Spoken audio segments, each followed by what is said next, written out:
आज की इस क्लास में हम कुछ और डिफरेंट टाइप के रेशियोज़ के बारे में पढ़ेंगे। लास्ट लेक्चर में मैंने आपको current ratio, liquid ratio, proprietary, debt equity और total asset to debt ratio ये सब करवाए थे।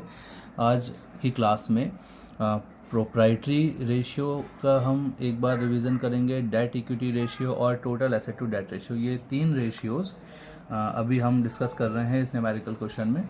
तो यहाँ जो ये न्यूमेरिकल है आपके सामने, देखिए सीधा सिंपल आपको फॉर्मूला बेस्ड क्वेश्चन है।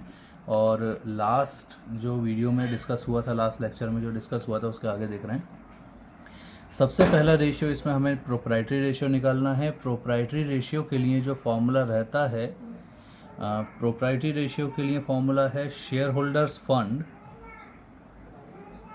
शेयर होल्डर फंड को आप डिवाइड करेंगे टोटल एसेट से।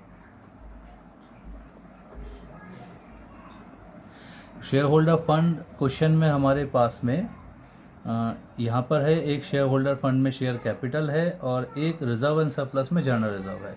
तो ये दोनों ही चीज़ें, रिजर्व एंड सरप्लस और share capital, share holder fund का पार्ट होते हैं।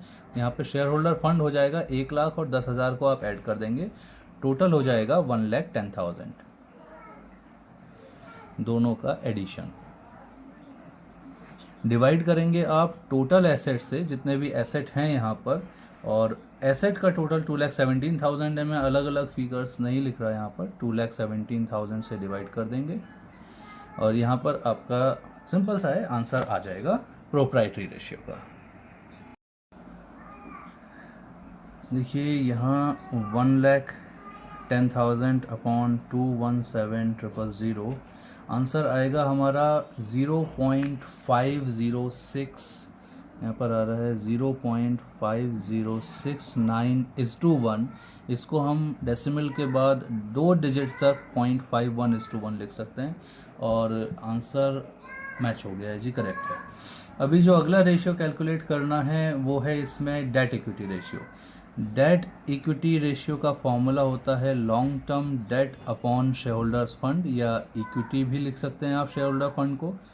लॉन्ग टर्म डेट यहाँ पर आपको ये क्वेश्चन में नॉन करेंट लाइबिलिटीज़ हैं, long term borrowings, all non current liabilities are long term date.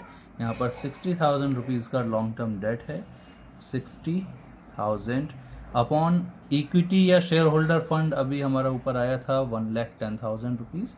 इसको आप 1,10,000 को डिवाइड में रखेंगे और आपका आंसर यहाँ पर आ जाएगा जी।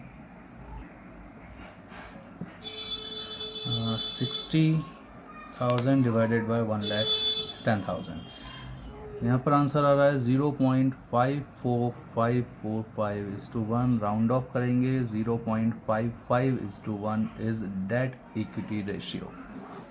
डेट इक्विटी रेशियो भी हमारा 0.55:1 करेक्ट आ गया।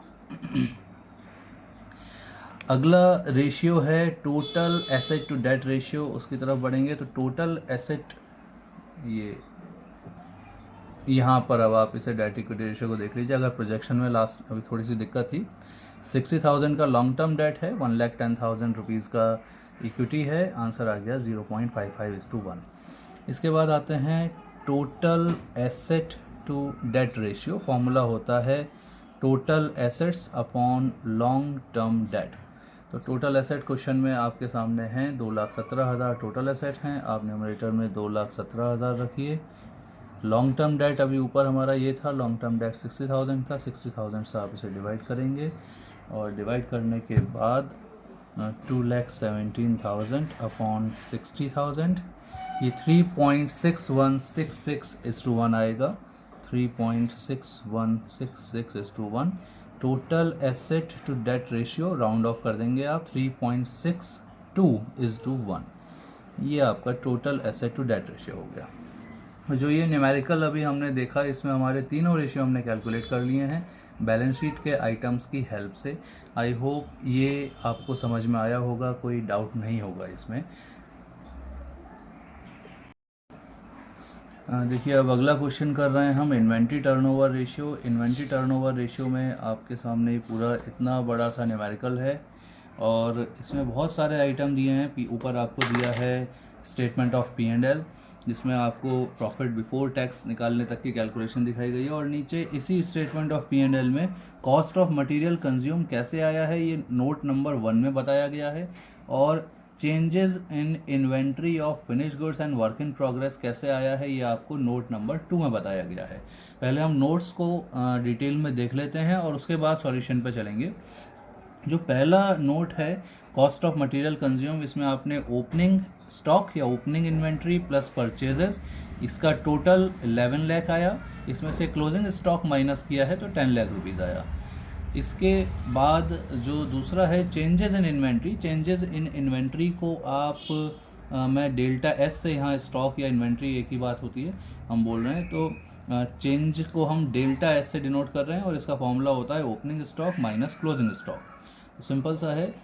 यहाँ पे जो चेंजेस हो रहे हैं उसमें आप opening inventory of work in progress minus closing inventory of work in progress, 75 में से आपने 50,000 ये माइनस किया, तो जो अभी चेंज हुआ वो 25,000 का चेंज हुआ।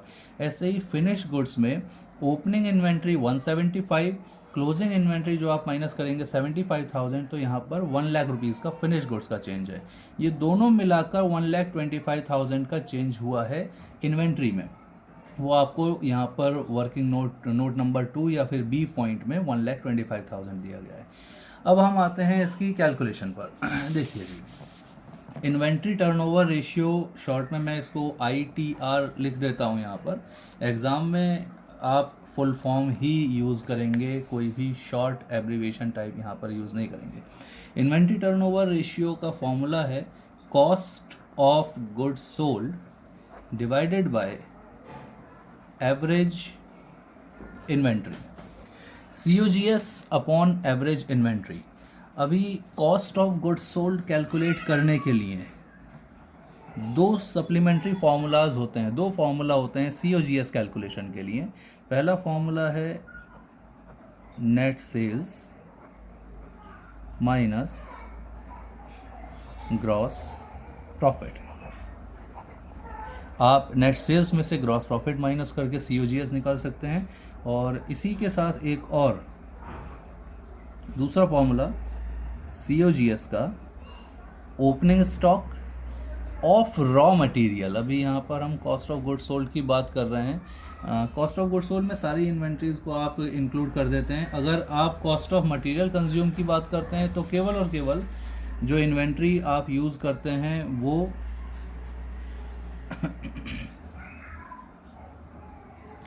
रॉ मटेरियल का इन्वेंट्री रहता है।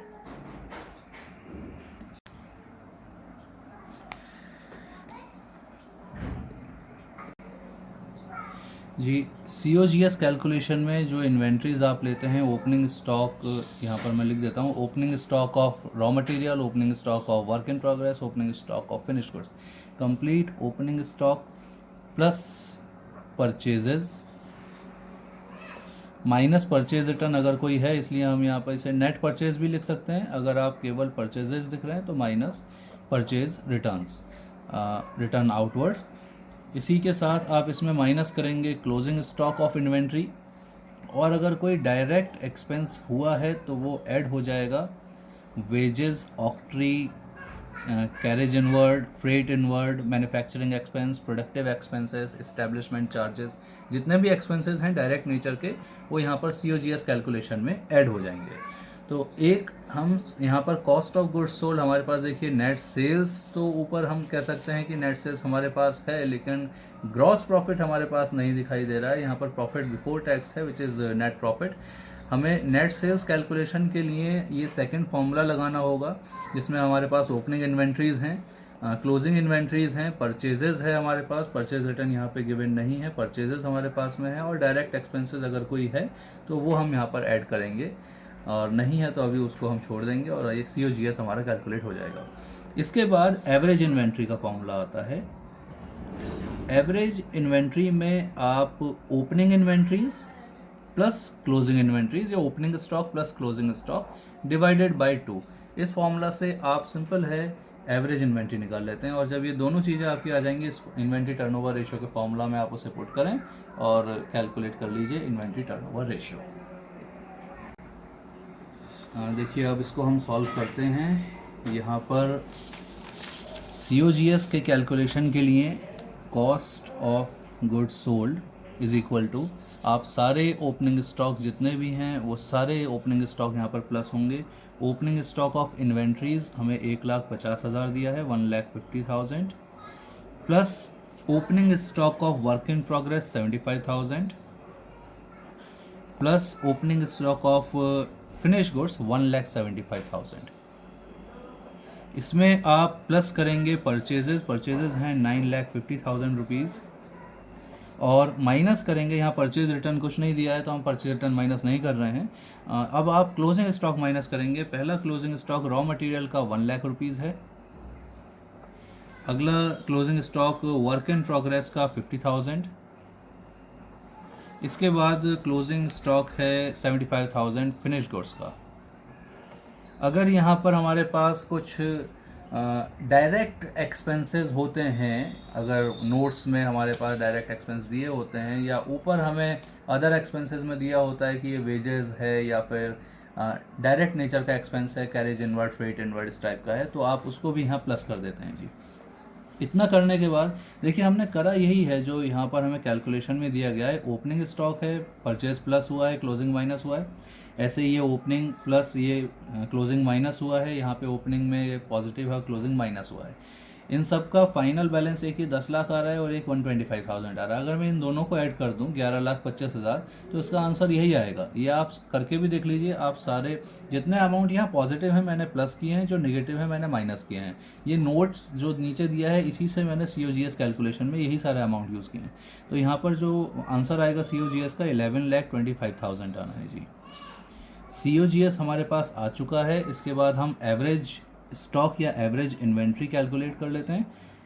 एवरेज इन्वेंट्री के लिए आप सारे ओपनिंग इन्वेंट्रीज को प्लस करिए, सारी क्लोजिंग इन्वेंट्रीज को प्लस करिए, जितने भी हैं रॉ मटेरियल की हो, वर्क इन प्रोग्रेस की हो या फिनिश गुड्स की हो, सारी ओपनिंग और क्लोजिंग ऐड होंगी और 2 से डिवाइड हो जाएंगी।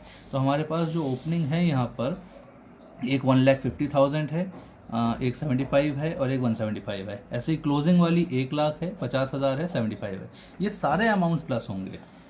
1,50,000 plus 75,000 plus 175,000। These all are opening inventories of raw material, work in progress and finished goods। इसी में क्लोजिंग इन्वेंट्रीज भी रॉ मटेरियल का 1,00,000, वर्क इन प्रोग्रेस का जो क्लोजिंग है 50,000 और फिनिश गुड्स का क्लोजिंग 75,000। ये प्लस होगा, ये सबका टोटल डिवाइडेड बाय 2 आएगा। तो यहाँ पर जो आंसर आएगा आपका वो 3,62,500। ये करेक्शन है। यहाँ पे जो आंसर आना है वो 3,12,500 आएगा। एक बार हम इसे क्रॉस चेक भी कर लेते हैं। 1,50,000, 2,50,000, 3,00,000, 4,50,000 प्लस 175,000 डिवाइडेड बाई 2, 3,12,500 रुपये आपका एवरेज इन्वेंट्री आया है। इसके बाद आप इन्वेंट्री टर्नओवर रेशियो में सिंपल सा फॉर्मूला यहाँ पे लिखा है इस तरफ, inventory turnover ratio is equal to COGS जो हमारा 11,25,000 था, इसको आप ऊपर रखिए, डिवाइडेड बाय जो एवरेज इन्वेंट्री आई थी 3,12,500। इसको सॉल्व कर लेते हैं और देखते हैं कि हमारा आंसर मैच हो रहा है या नहीं हो रहा है। 3.6 आ रहा है इसका answer. Inventory turnover ratio is equal to 3.6।